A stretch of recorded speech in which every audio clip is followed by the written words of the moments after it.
The offices of Fortress Structural Engineering and Design take up the entire 8th floor of Building C in Stark Square. One massive suite serves as the heart, brain, and soul of this heartless, brainless, soulless firm. That's where I work. I'm not an architect or an engineer, though. I'm just a keyboard jockey in our Central Information Technology Department, known as the Quad. By the time I got to work, I was feeling lousier than ever. Feverish, chills, aches, nausea, you name it. But in my ruminations about the horrible day ahead, I'd temporarily discarded the memories of the nightmares and hallucinations, and the vague feeling that something was going wrong deep inside of me. I'd even stopped fretting over Joan not being home for the weekend. Maybe we both needed a break. So that's where my mind was when I squeezed out of the elevator and stepped into the 8th floor lobby. As lobbies go, ours is fairly typical. Dark gray marbled walls and tan carpet. Very austere, very corporate. I accepted it on the day I started working there. But the door, that large, black, ominous door, bearing the fortress insignia, a medieval castle in silhouette, stamped in crimson. That I'd had a hard time accepting. The logo just repulsed me. I wasn't the type who got creeped out easily, nor was I the type to believe in shadowy conspiracies, but that logo's suggestion of tower, steeple, and drawbridge seemed to hint at something sinister. And the color, blood red, the very emblem of ancient brutality. The whole design screamed secret symbol. Of what, I had no idea. Illuminati, Freemasons, Satanists? What the hell did I know? My mind was a mass of contradictions as I stood there, slouched and ill, staring at that damn door. Behind it awaited a slow and familiar grind. Codes and passwords, numbers and lines. Had 1,000 reasons not to go in there, 1,000 reasons to just turn around and leave. But I needed the money, damn it. So I fished out my card key and resolved, as the sign over Purgatory recommended, to abandon all hope. A short hallway opened up in the main room. As usual, a depressing labyrinth of gray cubicles greeted me. It was also tightly packed, very little floor space, claustrophobic. Why am I here, I asked myself. A low-key hustle-bustle pervaded the room. Random employees skittered past, sleeves rolled back, ties swinging like pendulums. The departmental heads had their own offices, of course, separate from the herd. Those executive havens stood on the far side of the suite. Everyone looked haggard, irritable. The only thing missing was Dilbert himself. Looking around, I saw no sign of the office manager or the owner, Mr. Radnoff. Thank God, right? Since I was a bit late, I didn't want to draw any undue attention, so I lowered my head and began shuffling toward my cubicle. It stood in the very center of the room, along with 3 others. Hence the Quad. As soon as I got there, a nasty, pudgy, bald dude popped up from behind the gray wall. "Good morning, Isaac," I said, giving him a weary look. "Right on time," he said, grinning. His eyes sparkled with an odd mix of malice and amusement. "Very observant," I replied. "Russell in his office?" Isaac's grin widened. "Nope, he's coming up behind you. Gotta go." Chuckling, the sadistic bastard sank back into his seat. I sighed, set my planner down, and peeled off my jacket. "Myers," a gruff and familiar voice called. I stiffened. The office manager, coming to bust my balls.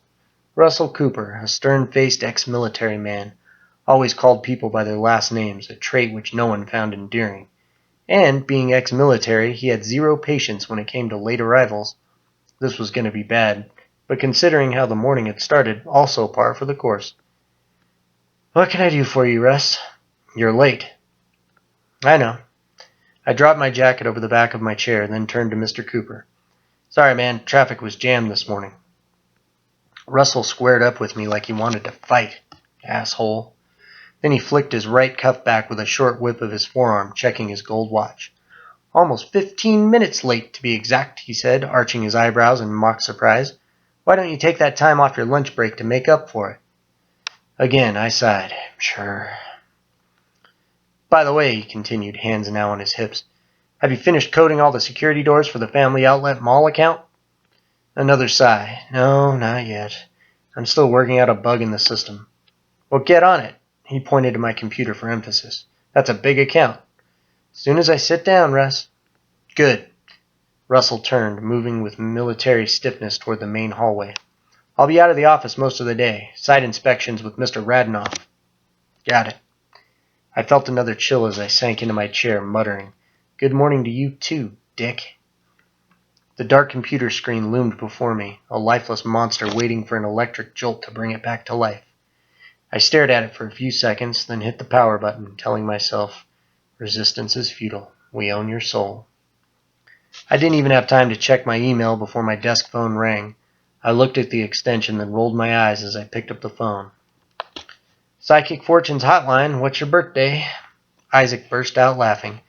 Just calling to ask how that shitburger tasted. It'd go better with some coffee. I chuckled in spite of myself.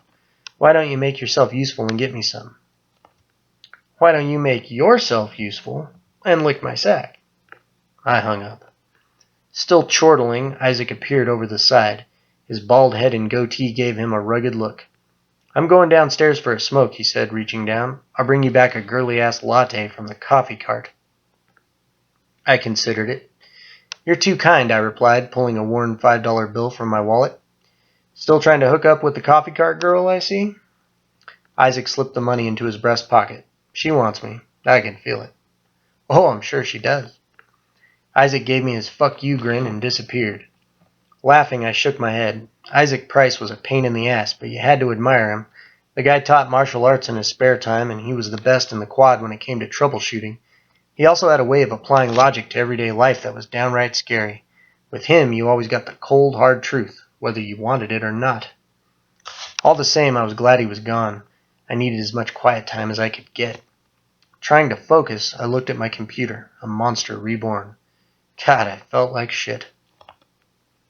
To the left of my monitor sat a framed photo of the quad, arm in arm in a rare birthday celebration. Franklin's, actually. Always a fun night to remember.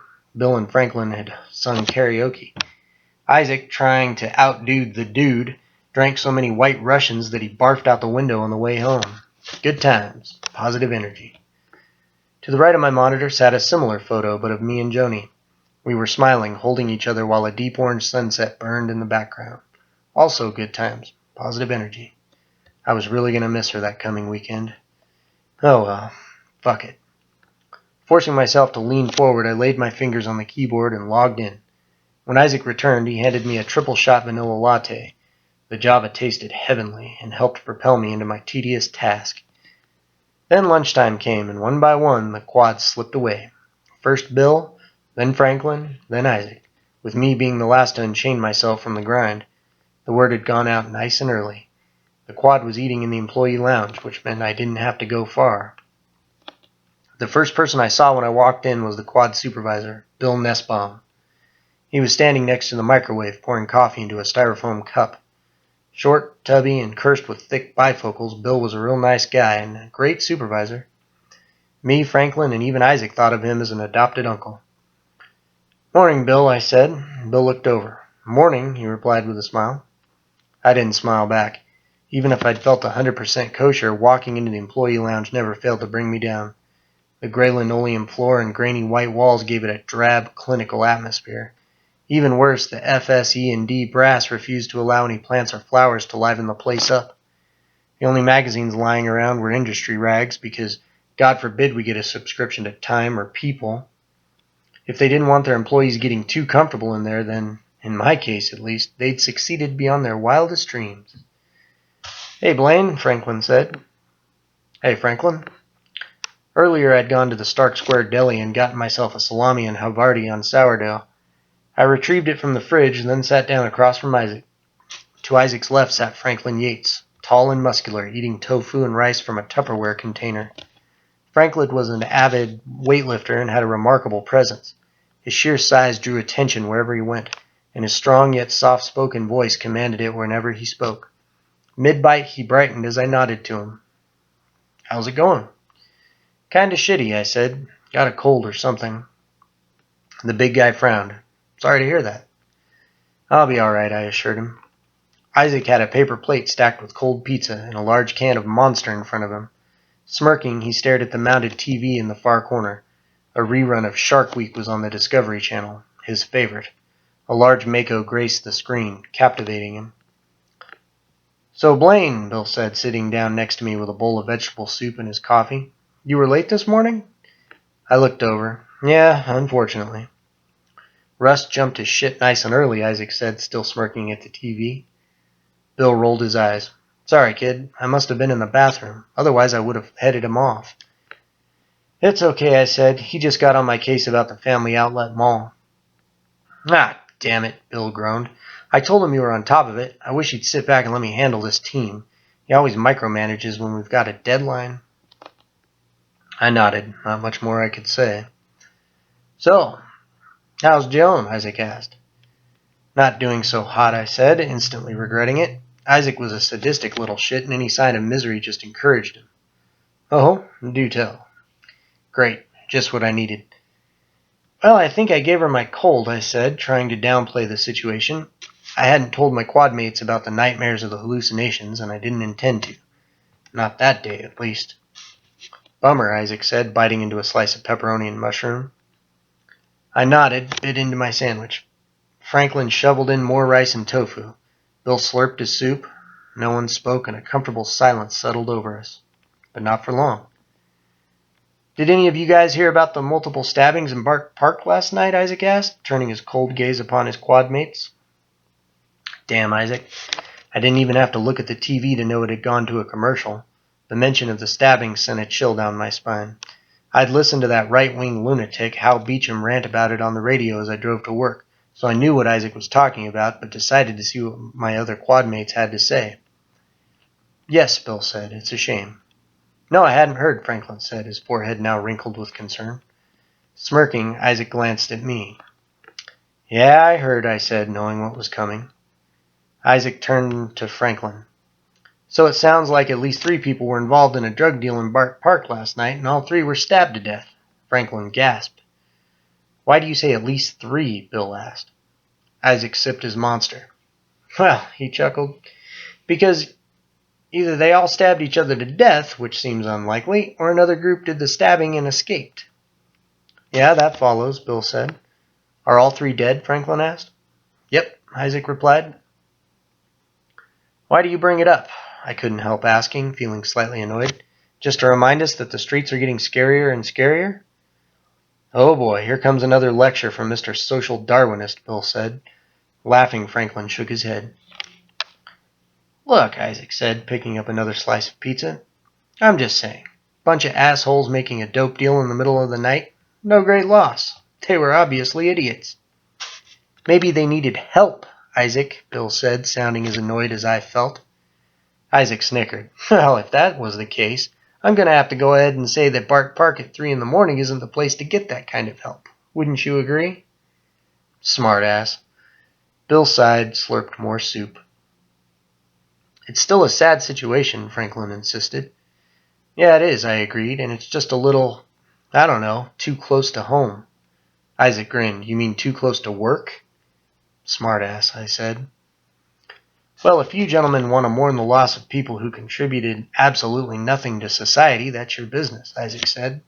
"But I, however, feel better that 3 assholes are now off the streets for good. And if there were other people there and they got caught, hey, that's a win-win, baby." Franklin, having finished his food, stood up, Tupperware container in hand. "You know, Blaine," he said, looking at me in all seriousness, "if you're worried about your safety, you should start taking lessons from Isaac." "Oh, I've been trying to get him on the map forever," Isaac said with mild disgust. I nodded. Truthfully, I'd thought about it, but it just didn't seem like something I'd be into. I'd always thought that martial arts was kind of weird and almost certainly painful. Plus, something about the malicious glint in Isaac's eyes always made me extra wary. So I fell back on my old standby excuse. "I would, but I just don't have the time." "Of course not," Isaac muttered. Franklin glanced at Isaac. "We still on for the gym after work?" "Yep." "Good. See you fellas later." Franklin walked to the sink, washed out his container, then left the break room. In a disgusting display of barbaric gluttony, Isaac wolfed down his remaining pizza, chugged his monster, and belched. "Time to go pollute your lungs, huh?" I said.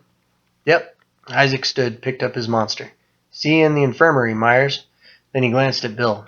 "Nussbaum, see you in church." "I'm sure," Bill replied. "For your birthday, I'm going to get you an IV with a nicotine drip," I said, mimicking Isaac's ever-present smirk. Isaac laughed. Would you? That'd be great. With that, my short, bald quad mate left the room, leaving me and Bill to our sullen silence. I was really feeling like shit and not looking forward to going back to work at all. Isaac is so intelligent, Bill said after a minute, but he's lost his way. He doesn't look at the big picture. I really wasn't in the mood to discuss Isaac's philosophy, so, chewing my sandwich delicately, I just said, yeah. You know, Bill continued, to my dismay, if you're really concerned about society, you're always more than welcome to join Claire and I on the weekends. Bring Joan, too. The more the merrier. Well, maybe, I said, uncomfortable. Bill had invited all of us to his church before, not just to hear his pastor, but to join in the outreach program. He and his group went all over Stark City, handing out sandwiches and blankets to the homeless, donating canned food and other supplies to homeless shelters. A worthwhile way to spend his free time, I thought. But again, not something I ever saw myself getting involved with. Hey, no pressure, kid. Smiling, Bill patted me on the shoulder. You just let me know if you ever want to join in the fun. We'd love to have you. I thanked Bill as he left the break room, and I really meant it. He was a hell of a nice guy. Too nice to be working at Fortress, that's for sure.